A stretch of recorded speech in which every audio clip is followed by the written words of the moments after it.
welcome everyone. Welcome to another episode of Brace Yourself.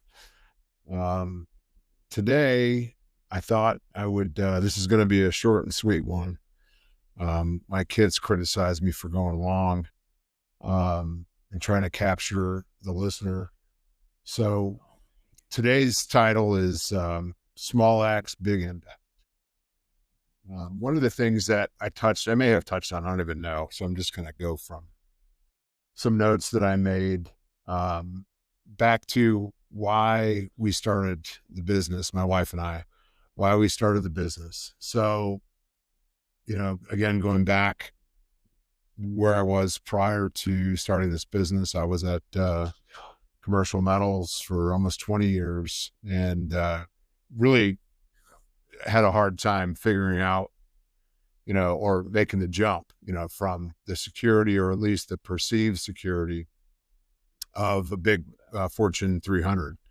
Again, I left based on what I wanted to do with my life, the rest of my life, or my career. So my wife and I spent quite a bit of time talking about it and praying about it. And we got our answer in the fall of 2015. And, that was the beginning, if you will, of the journey, because there was a whole lot has been a whole lot that has happened from that, call it decision point or jump off point. Very challenging, to say the least. I had no idea. I mean, I thought I had an idea of the challenges and I thought I was prepared. Again, when you look at me on paper, I think, pretty decent, industry experience, education. I have an MBA. So again, on paper, I think I'm a safer bet, thinking, I'm going to jump in and figure this out, which we are figuring it out every day. I have a saying I don't want to forget before the end of the podcast that I saw, or I picked up on Instagram. So, to be clear, my wife and I are Christians, actively pursuing our faith, have been for quite a long time. And one of the things that when we discussed getting into business, why would we do it? Why would I leave what we had? And why would we, leave all that? So what's the point, right? What are we doing?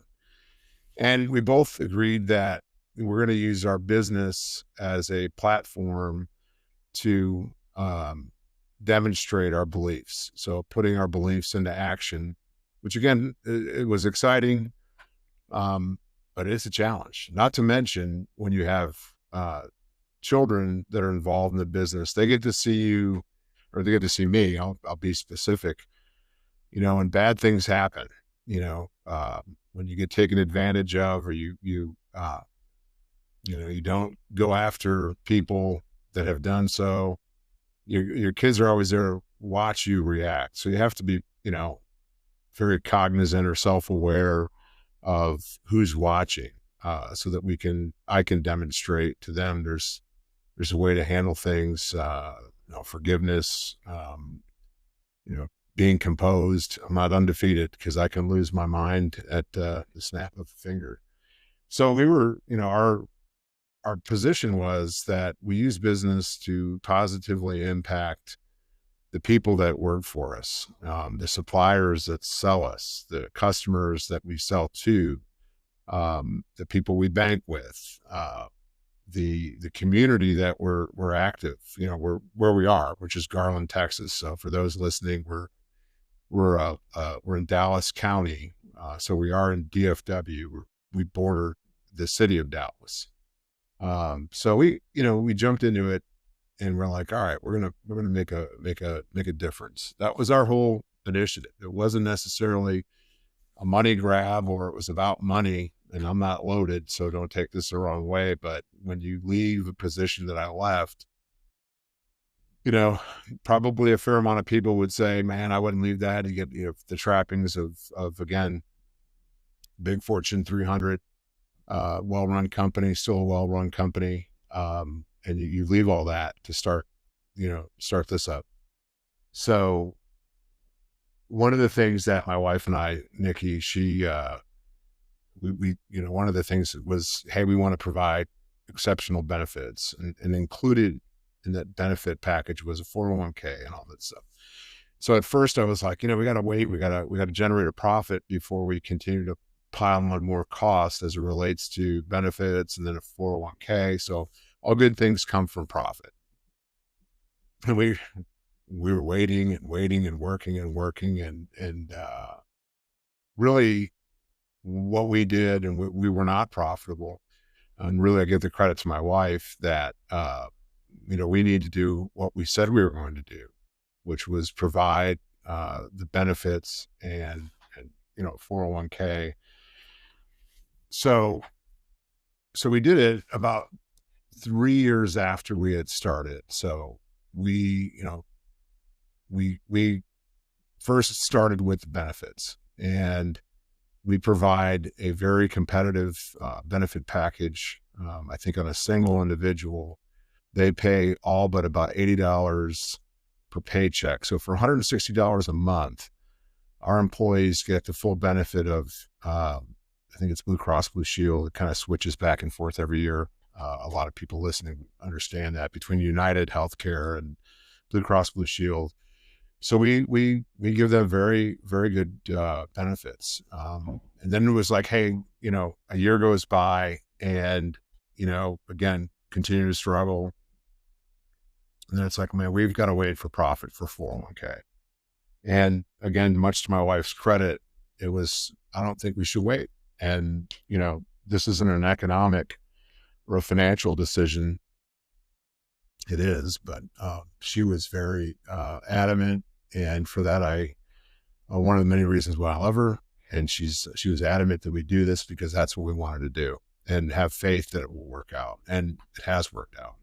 So we offer a 401k way earlier than than I had planned.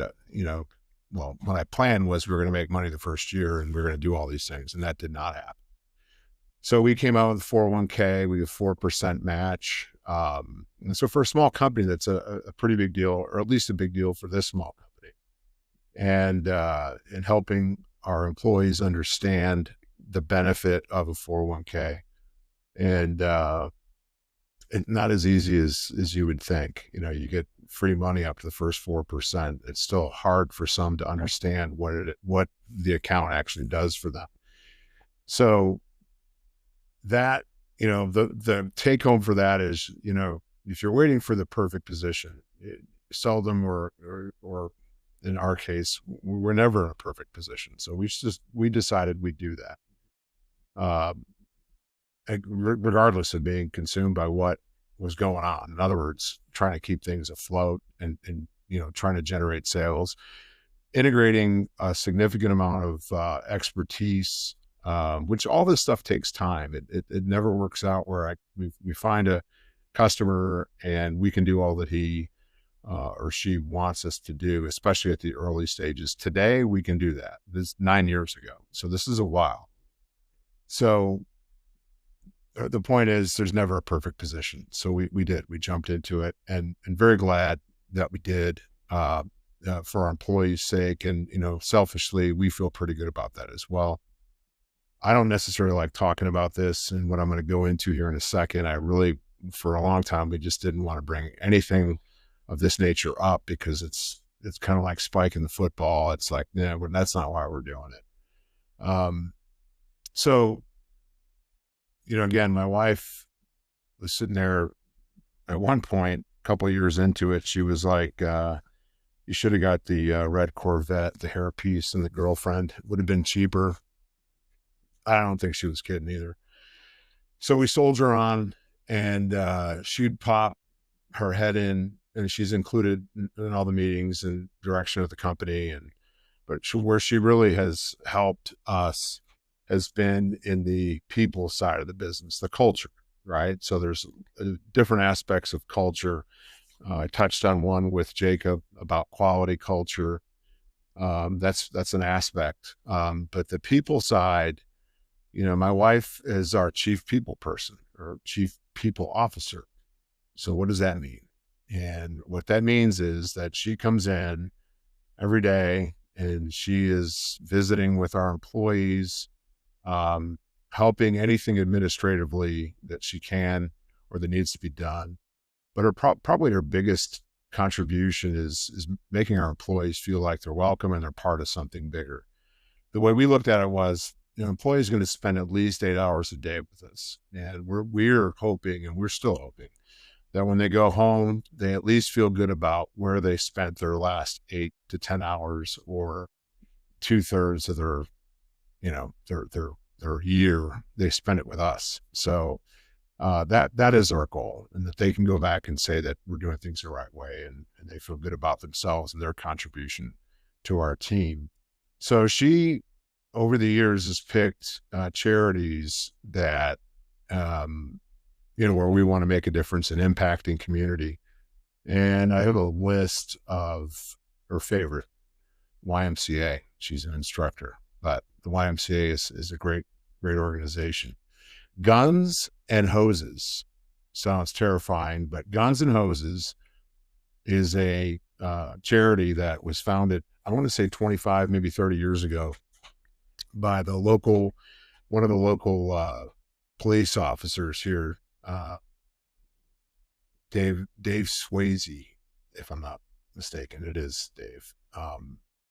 And Dave started this organization basically where the police officers box the fire department and they raise money, which then those funds roll into a community far from golf, a community boxing, a gym basically. So they get kids and they teach them how to box. And once a year, the kids have call it an exposition where the businesses within the community buy tables and raise more capital. And this thing's been going on, like I said, 30 years. And they get kids, I'm not going to say off the streets, but I'm sure some of them do, but they get these kids interested in it and they mentor these kids. And it's a phenomenal charity, and it does a lot of great things. Never Walk Alone, which again is a law enforcement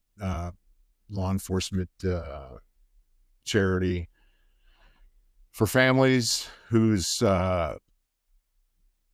significant other passed in the line of duty. So money goes towards those families, and wonderful organization. Sons of the Flag, which is a veteran charity, burn victims, etc. And we get involved, and fortunately there are people within the Garland community that do a phenomenal job. Randall Reed Ford is a big backer behind that. And they have people full time that contribute to all of these. So they do a great job of corralling the rest of the businesses within the community to raise money for all those in need. Again, there's never a perfect time, but it surely helps when someone like Randall Reed gets behind it and encourages other organizations like us. I'd like to tell you that we were the ones that came up with this stuff. That's a lie. So we're just fortunate to get to participate. My wife, again, she picked that, but these charities, and she facilitates, and it's great. But probably the bigger impact is again in here, where we have not a soul that works for us is not celebrated on their birthday, our cookouts, our Christmas party, etc. She does a great job at making people feel like they're a part of our team, because they are. One of the charities, and this is the one I wanted to touch on, is that we do, the final one. I think there's a couple more, but the one we are super active in, like weekly, is the Good Samaritans. And the Good Samaritans is a food bank in Garland. And my wife signed the company up, and all of us, including me and her, we spend, what we do is we send 2 employees every other week, and sometimes every week, we send them to work. So on our dime, we send them down to help Good Samaritans prep food boxes, basically. And when we first started this, there was some reluctance. The guys, again, this is fabrication and machining, a lot of guys, and they're like, "Oh man, like, well, we're paying to go down there and help." And so, at the very beginning, there's a little bit of reluctance on their behalf, and then by the time they come back that afternoon, at least the first go around, every one of them, including me, comes back just shaking your head, or they're shaking their heads in probably amazement. I mean, and not to be, take it out of context, but Good Samaritan feeds anywhere between 400 and 600 families per day. So the harder economic times, the more people, the more families are in need. And it's super humbling, super gratifying when you see people that really appreciate. I think we get out of it more than they do. I'm sure people don't want to stand in a food line and have to take food. But that organization, the Good Samaritan, the people that work there full time are just amazing. And the people that volunteer as well. So really an incredible thing. And, I'm not saying guys are kicking the door down. They send me, but we do it consistently, and we feel pretty good about it. We help our community, and it helps our employees. I think when they come back and they're like shocked at how tough people have it and how they can help them. It's gratifying, it's humbling, etc. So it's interesting. I'll loop my political spiel into this because I have a memory of when George W. was president, and charitable contributions were, I'm not going to say an all-time high, but they were certainly higher than when Obama was in office. I don't know how it was with Trump. That seemed like madness from 2016 to 2020 from the media and all the stuff that went on leading up to it, during, et cetera. And then the last 4 years, coming in, starting with COVID all the way through the election, I haven't tracked it, but I can remember during George Bush, his tenure, that charitable contributions were up over Bill Clinton when he was in office. So here's my hook. Republicans and libertarians do not want the government picking. First of all, they don't want to be taxed, which is not, that will never happen. But deciding, we don't want the government to decide where our money should go in terms of charitable organizations. So all that being said, if you don't want the government to decide where your money goes, well, you can't wait like we were waiting for the perfect time to do benefits and 401k. There's no perfect time because the needs don't change, meaning people aren't going to wait for an election to be, I need, they have a need now. They have needs. So if you don't want them directing where your money goes, get involved now and help those in need. It doesn't have to necessarily be money. It could be time and talent, items, etc. I think you'll feel very good about it. And I guess the parting line, again, I told you it would be short. This is a quote: because change doesn't always need a megaphone, especially in light of like last week in LA and all this kind of stuff that's going on. Change doesn't always need a megaphone. Sometimes it just needs you. So that is the podcast. And I think right before I wrap up, I read this quote that's in Latin: "Inveniam viam aut faciem," which means I will find a way or make one. So with that, please remember that it's not easy being on Easy Street. And you can follow us on Instagram. You can follow us on YouTube, Spotify, and Apple. Thanks for listening. Have a good week.